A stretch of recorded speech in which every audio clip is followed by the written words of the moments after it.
Let's go.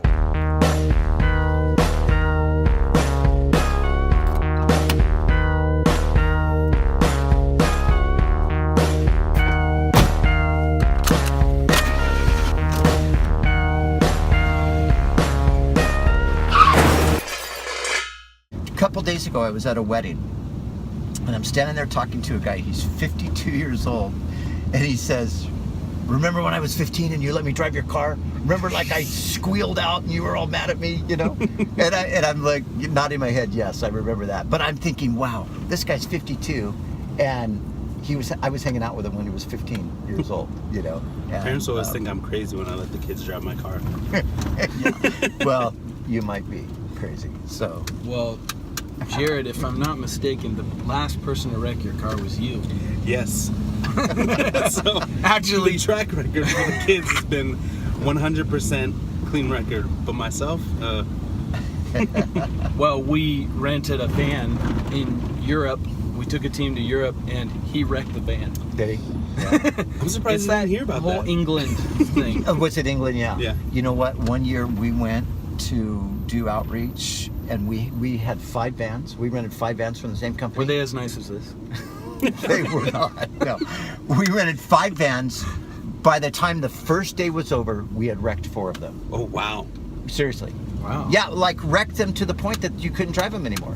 We took them back What to did the... you guys do with them? We took them back to the rental place, and the rental place were freaking out. They were like, "What? You just ruined our vans. What? Who are you people? Get out of here. We're never renting you anything again." It was really nuts. But it was, you know, because you drive on the other side of the road, Yep. people going on the wrong side of the road, they ran into a wall, they got a flat tire, they broke the gear shift off. I mean, it was craziest stuff that happened. Yeah. Sounds like the devil. Yeah. I decided I never want to drive in the UK ever again. You know what? Driving in the UK, once you learn how to do it, it's like riding a bike. You know, you just get on. You go and back there and you do it? Yeah, yeah. See, I've never done it. Yeah. No, it's good. When I moved to the UK, I bought a car. I lived on one side of London. I bought a car on the other side of London, and I bought the car, and all of a sudden I realized I got to drive this thing home. I've never driven in this country before, so that was quite an adventure. The first time, brand new car, no insurance or anything. I'm driving across London. Have you ever seen somebody signal that they're going to turn one way and then turn the other way? I have seen. It like split my mind in two. Yeah. I thought their car was going to go. So here's the secret. This is the secret to driving in any country that drives like the British do. The secret is your body is always in the center of the road.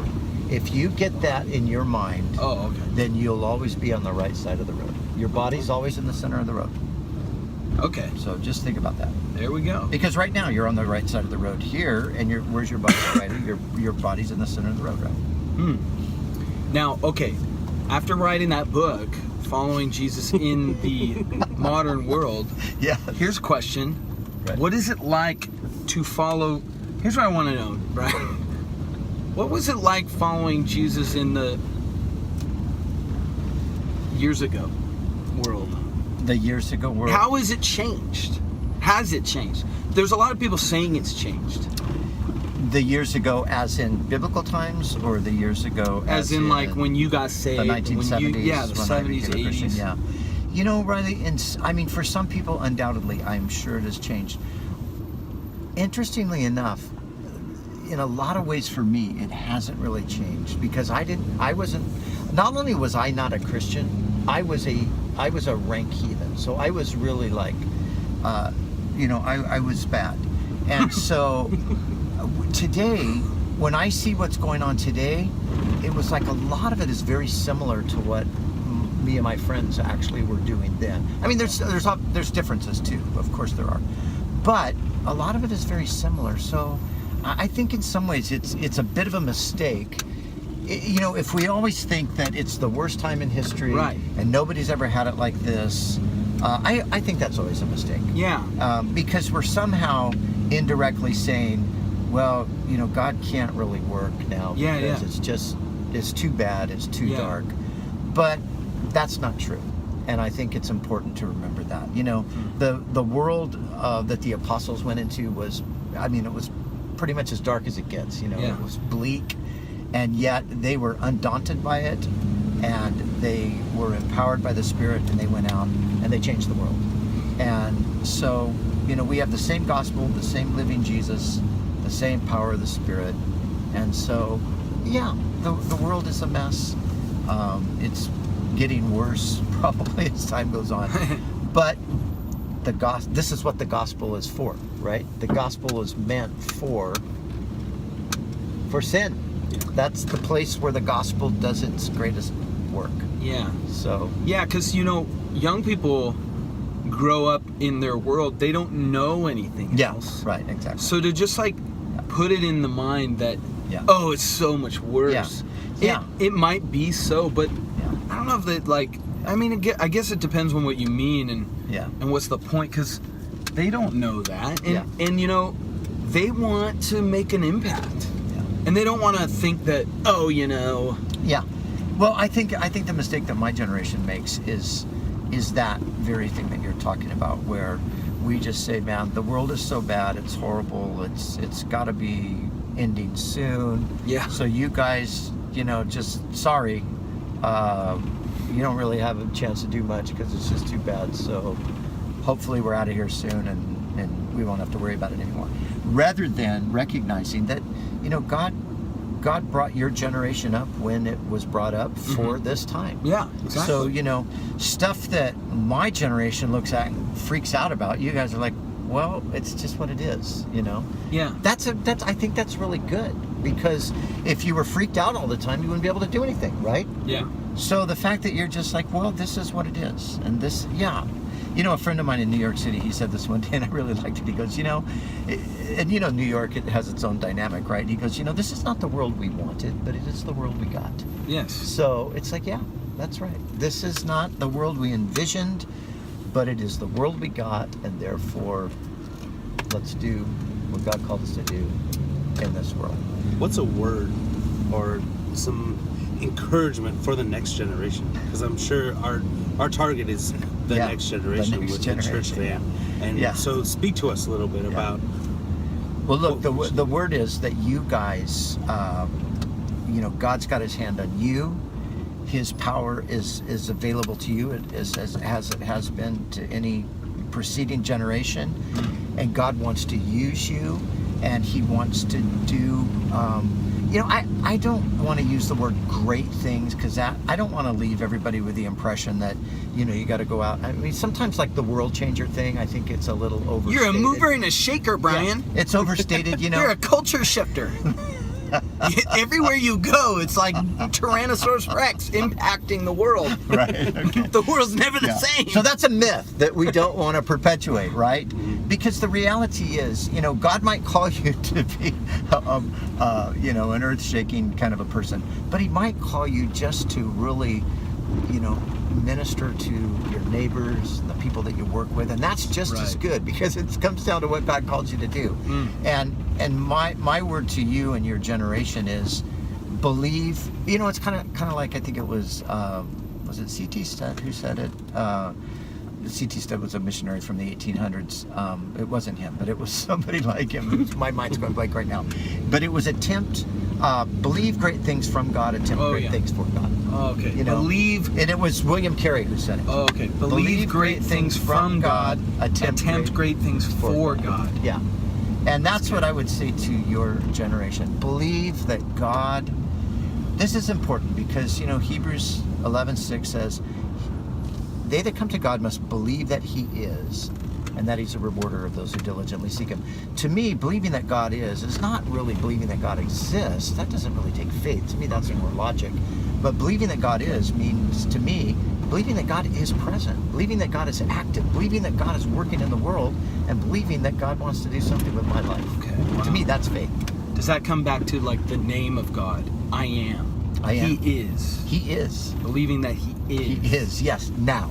He is in the here and in the now, and that same God who said to Moses, I am that I am, is the God who's with us right here in Mountain Lake Terrace, Washington. Wow. And he's doing a work. Yes. I think one thing, all the talk about books, what is one book we should read? Oh, no. Oh, one Yeah, give us one book we book. should read. This is the worst question to ask me. No, it's the best question. No, because I can't give you an answer, because I can never remember what the best book to read is. Okay. Why can't you remember? I don't know. This is a problem with age. You can't just That's why I like things. my Kindle. They're all right there on the Kindle. Okay. Let me think. You're all Let me think. following Christ in the modern world. What is it? I've read too many books. I can't think. Okay, what's the book you're reading right now? The book that I'm reading right now. Because it's probably good. It is very good. It is a book called. It is a book called Israel: A History by the British historian Martin Gilbert. Oh. And I am interested in ancient and modern Israel. I just read a book by Montefiore called Jerusalem. It was a fantastic book. Now, obviously, these are specialized. They're dealing with that particular issue. They're both histories. One is an ancient, one is a modern. Okay. But those books, I mean, if you like that kind of stuff, they have been fantastic for me. History of Israel. Why do you read a history of Israel? What's the point of that? Well, Jerusalem is the city of the great king. So I read Jerusalem because it gives you a history of Jerusalem from the beginning of time and takes you out to... Actually, this book is written by... this is not a... The guy's not a Christian. Neither one of these guys are Christians. So they're looking at it more from a standpoint of, maybe religion as Judaism, but maybe more politics. But to me, Jerusalem, Jesus said it is the city of the great king. So I have interest in Jerusalem because it's the place where the Lord's going to set up his kingdom in the future. So I just have a general interest regarding the land. I think the Bible itself has given me an interest in the land and the people and the history. And that's not for everybody, obviously, but for me, at this season, that's kind of where I'm at. That's sweet. I just read a book called The Day of the Triffids, which is about a poisonous plant that attacks humans and scours the earth after everybody goes blind. It was really good. This was, of course, a nonfiction book, right? Yeah, it was a history, but it was really good because it kind of spoke about power, and like if everybody loses their sight, power changes. It's no longer the software programmers. Now it's the people who can see, or the people who can read Braille, things like that. A book I really like too. Now, see, because I like history, so I'm kind of always sort of gravitate toward that. There is a book that I really enjoyed called Modern Times. Modern Times. And Charlie Chaplin? It's a history of the 20th century. Oh, cool. That's what it is. So it's a pretty fascinating read. And yes. And one of my favorite authors is the author of that book. But at this moment, his name has escaped my brain. Guys,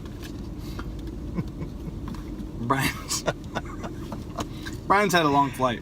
I've had a long flight and too many chocolate-covered raisins, to be honest. Really? they affect the memory negatively.